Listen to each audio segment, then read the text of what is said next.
Ryan O'Grady, Phil Schlam, Joshua Lockyer, and Alex Boscheman. I will mention all those names later on. In the meantime, we are on the map. The map is Whirlwind. The matchup is Zerg versus Terran. The teams are Quantic and Root. And in the bottom right-hand corner, the red Zerg, down 0-1 in this tournament, does not want to be put down into the loser's bracket, wants to continue challenging for that $1,000 prize pool. He is Quantic Ostojiy. I want to talk a little quieter because Frank's yelling and it's hurting my ears. But spawning in the top right-hand corner, it is the blue Terran from Team Root. Do you root for Root? It is Root MaSa. Yeah, so story time. So story time. Yeah. I'm so excited, and I think you can't blame me. That last game was one of the most epic games I've seen in a very long time, and I think everybody expects great things from these players. It started off, I mean, it was crazy. It started off with proxy racks with a little bit of Reaper. Everybody, what's that? Oh, we're playing Idra right now in practice. Oh yeah, that's good news. Oh, that's cool.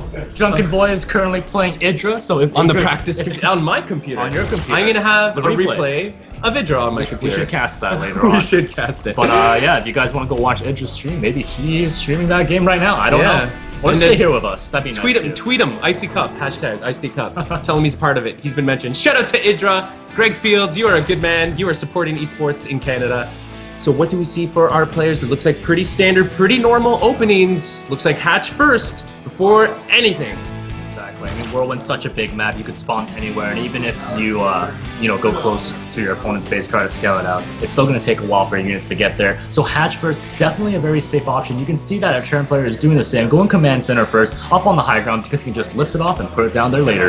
Yeah, unfortunately for our Terran player, Ostojiy has chosen the exact right place to send his first Overlord. He will see the CC. In fact, sometimes, no, in this case, he may not be able to get his Overlord in position without being viewed, simply because those SCVs were down. But there's the barracks, not brackets, the barracks coming down right after the CC.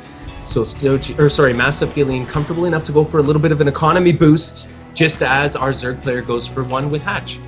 I feel like Ostojiy, he's gonna be a little wary of trying to go back into the late game against MaSa, because last game he did it. He looked like he had the game, but just, bit by bit, MaSa chipped away at the armor of those Ultralisks. And it was indeed anyone's game. That last one was absolutely back and forth. It was literally the Battle of Titans. I'm not sure if you guys have ever seen the anime Scried, but in the very end of that anime, there's the two heroes, or the protagonist and antagonist, however you want to mention it, and they fight literally to the last punch, in which they both fall on the floor, not able to breathe. Their last strength has been used in this battle, and that's what I felt like. It was the way Superman died. It was the way that a true epic match should end. Exactly, punch for punch, just getting slower and slower until they're both just tied and lying down the ground. We see the bunker going up for MaSa at the front of his ramp, just going to do just a little bit of extra defense at the beginning, make his Marines survive a little longer. It seems like his SCV, still walking on the map, has found where the Zerg has spawned, but is still moving it around, trying to spot anything, and it looks like the Zergling does find it, so he won't be able to survive any longer. At least the Zergling's going to be on his tail for the rest of the game. So this SCV now has a little pet, and he's going to call him Zergling, and that Zergling is going to chase him, actually reconnoiter with another one of his Zergling pals, and they together are going to make sure that this SCV does not live for very long. The team does prevent the scout. So now MaSa's playing a little bit blind. He will have to spend a scan later on to get any information on his Zerg opponent. He is moving into that factory, quick factory coming out, and he probably will go into starport play. We'll see if he decides to actually abuse Banshees. And when I say abuse, I shouldn't be using it, but I mean use Banshees. That's true. I mean, with the recent patch, Banshees are cheaper, 100 minerals cheaper, 100 gas cheaper, just so for it definitely upgrade. Comes faster for the cloak, exactly, for the cloak upgrade, also important. But we see the factory now floating over to the barracks, and there goes the starport, but it looks like it's going to be some sort of Hellion drop. Oh, yeah, so we might see Hellions or double Widow Mines. No, it is Hellions indeed, so the Hellion numbers will try to accrue within the base of MaSa. He'll try to re-engage map control. Every play, every move by these players at this level is always for a reason. These Hellions will be for map control. They're not going to be a game-ending move, but they will be to get a little bit of map control in his favor, just to prevent the Zerg from moving out and feeling comfortable. At the same time, our Zerg player will try to counter that with Metabolic Boost so that he can keep up with the Hellions and prevent them from controlling the map. So both these players are playing on counter levels. We can see here that there hasn't been a third base placed down for Ostojiy yet. He also has the two gases at his natural, not in his main, where it typically might be scouted from a scan or whatnot. This is a very delayed third at the moment. and you can see a Roach Horn going down. What do you think is gonna happen? Oh, he might go for some heavy 2-base Roach play into the base, try to do a little bust. He needs to be careful. MaSa has prepared for this. He does have a Marauder, and there's the cloaking. We will see Banshees. We will see how this patch has informed this matchup, and we will see who can handle this. The Hellions will be great to cause first, perhaps force out a Spine Crawler or a reaction out of our Zerg player. Maybe force out Lings, forcing Larva to be used on units that otherwise he wouldn't want to, and then the Banshee to come in for the 1-2 punch. We'll see if this 2-phase aggression might work out. One Ling roasts for his trouble. This Terran will have barbecue, and its name is Drone. Exactly. Now that the Hellions going to be moving past back over the Quantic logo over there, just hanging out. We can see the Banshee. The first one is almost complete. It is going to be popping out of the starport right about now, and it's flying its way over to the middle of the map. Right now, 6 Hellions have now joined. They've destroyed a couple of tumors, not the... wait. They destroyed a couple of tumors. That's going to stop the creeps. He still has 3 creep tumors where he can spawn further creep tumors, but because these Hellions are sitting here, they can easily prevent them from spewing forth like a cancer across the map. These Queens are going to try to push off these Hellions, and the Hellions have to move back. They don't have combat drugs like their Reaper brethren, and they cannot afford to lose any more health. Here comes the Banshee just to the right of this little engagement between Hellions, and the Banshee actually decides to fight against the Queens. He's found an opportunity to maybe attack the anti-air, and he's going to be able to take out a Queen. That's huge. A transfuse at the last second by Ostojiy. Good on him to get that out. These Banshees with their 2 missiles at a time. Is he going to win? The Queen, I think, shot first, but the Queen, there's the cloak, and now he's going to be able to get this Queen down. That's 2 Queens down, 300 minerals down the drain. Observer is in position. He's going to be able to see the Banshee. Might be able to take it out. The Banshee's reaction was a little delayed, but he just gets out in time. He will be able to fight another day. What can he do about the Roaches, though? Well, the Roaches are now in the middle of the map. They haven't decided to attack yet. We can see back at base, we do have 2 Widow Mines, some Marauders are out, and the bunker is down, and the supply depots can be raised. I think MaSa is going to be fine to hold this. He should correct. You are definitely correct. Those Widow Mines and that Marauder and his other Marauder friends behind the bunker as well. And Ostojiy, almost clairvoyantly realizing this, goes back to base with his force, doesn't want to lose anything too cheaply, deciding to secure a third instead. We'll have to play a little bit of defense and be careful for any sort of drop or Banshee aggression. And I believe another Banshee just popped. Now with the Banshee popping around, the Terran is going to have nice map control here. I mean, none of the other units can shoot up. The Lings can't shoot up. I think Idra just raged. Oh, did he? Yeah, Idra is playing Henry Drunken Boy, so something must have just happened. As I was saying with the Banshee, he has full control of this map. None of these units can go, and he's going to be able to spot these Roaches now. Oh no, he doesn't. They're just outside of his range, and now the Roaches ruin the eSports Canada logo. Shame on them. But here they come. Ostojiy is going to be pushing forward with these Roaches. He might be able to do a lot of damage here, but he will at a great expense. A couple Widow Mines might be out of position. They take 3 seconds to burrow. Will he be able to take them down? Yes, one goes down to one volley. Another one goes down. Those Widow Mines will not see the light of day, and now one Roach going forward to defend against that Widow Mine payload. The bunker is going to be shot down in 2 volleys, but these Roaches need to be careful. There are a lot of Marauders doing extra damage versus armor, which these Roaches belong to that category. Banshee's having 3 hits, and these Roaches have no recourse here. They hold no quarter. They will need to retreat. As the Banshee chases, so the Roaches do have burrow though, so very nicely done there. You see them going into the Hydra check. Roach Hydra still very strong against Terran, especially now with the Hydra speed that you can retreat with your Hydras. It's no longer, here, I'm going to attack my Hydras and then lose them all.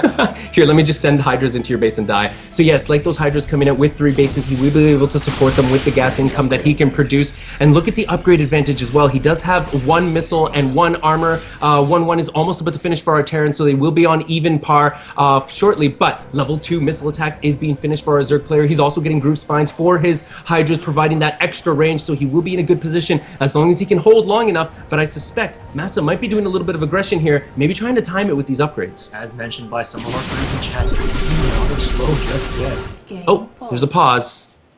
Not sure what the pause is for. We will figure it out in just 1 second.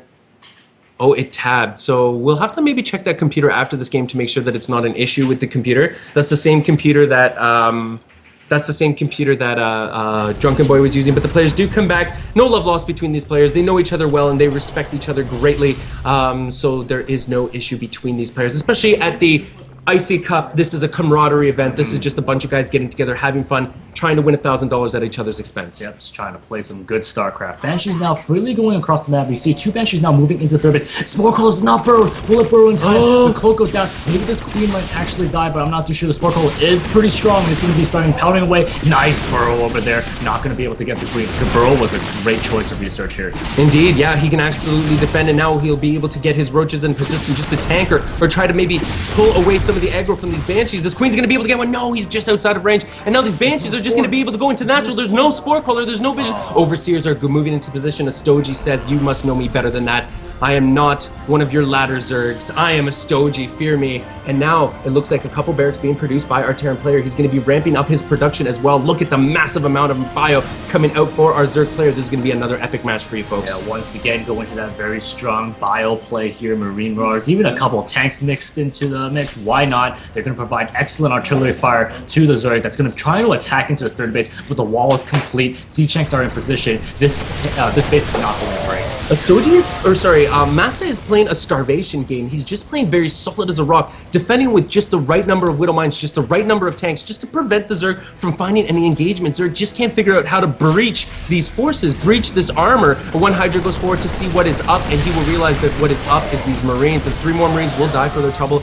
But look at this, Ostojiy trying to spread out his army, but he's got to realize this is going to be extremely difficult to engage. Those siege tanks will whittle his forces down before they get to any potency within the base. Muscular ligaments are coming forward for our Zerg Hydralisk, so he will have fast speed Hydralisk incoming. Also the infestation pit, most likely on the way to most likely on the way to Hive. Knowing that there isn't much of an aggression coming from a Terran player, notices the defensive position. You can see Ostojiy just made a round of 17 drones. He is droning up very hard here. Needs the economy. He has the fourth base coming up. Going to be able to get that gas. Going to be able to get that Hive.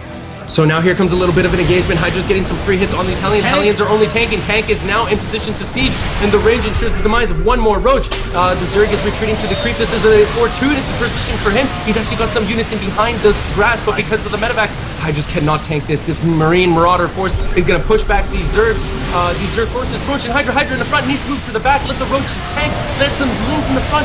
He's trying to trade as much as he can. He needs to get back and get the defender's advantage. He needs to defend with the Roaches forthcoming. 20 Roaches in production. Oh, nice. Good job by Ostojiy. He's flanking these tanks in the back, and this is a huge detriment to the Terran army, who now has a very low HP stemmed army. Still targeting down the medevac. This is awesome for Ostojiy right now. With the medevac's going down, basically that means no more healing for this Terran army, and it looks like Ostojiy holds. There's more blue coming across the map, but there was an infestation pit that finished for Ostojiy. He just needs a couple more Vipers, and then he can drop down some blanket. You can hear the cheers from the crowd over there. They saw that play. We saw that play. You guys saw that play. Everybody is going bananas. Now the Roaches in front tanking. Oh, so great. And the Hydra's doing the DPS in the back, and this small Terran army realizes they cannot face this. It looks like Ostojiy has found a composition that seems to be very strong against what MaSa is playing against him. He's just going this Roach Hydra, and he's doing it to great effect. Yeah, he's pushed the attack back all the way to the Terran base. Terran was not, well, he's going to try to expand behind that attack. We already have an Overlord in position, though. Will he start pooping creep? No, he decides to poop in the wrong place. Will it get out there in time? He needs to just creep a little bit farther than that. And Ostojiy does realize it and realize the folly of his ways.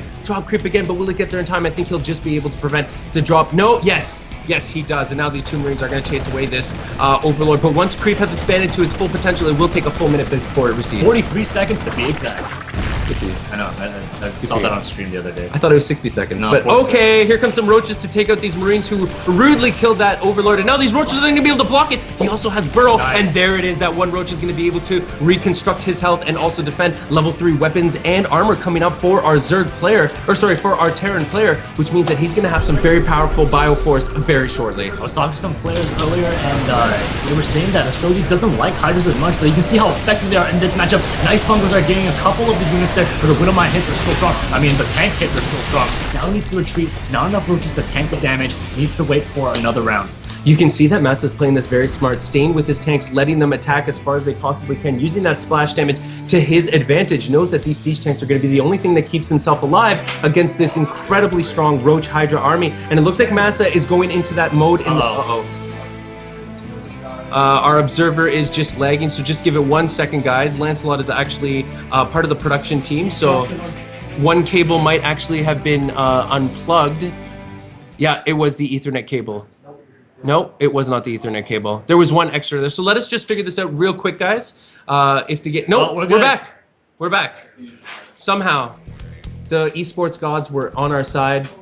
Let's continue. Well, now that we are back and everything is good, we see the army of MaSa now moving over to this newly constructed base of Ostojiy there. Now with that full stim gone, medivacs are there, C-chains are in a great position. There is not a very good attacking angle for Ostojiy here. I don't think he wants to take this fight. No, he realizes he can't risk any more than what he already has to defend against that. It wouldn't be worth it. And this is the point in the game where MaSa actually almost wants the Zerg to expand across the map because he loves to be able to split the Zerg apart and take out bases on the left while he kills bases on the right. However, I have to say that this army, especially on creep, is a little bit better at defending these drops than the Ultralist lane composition that we were talking about before.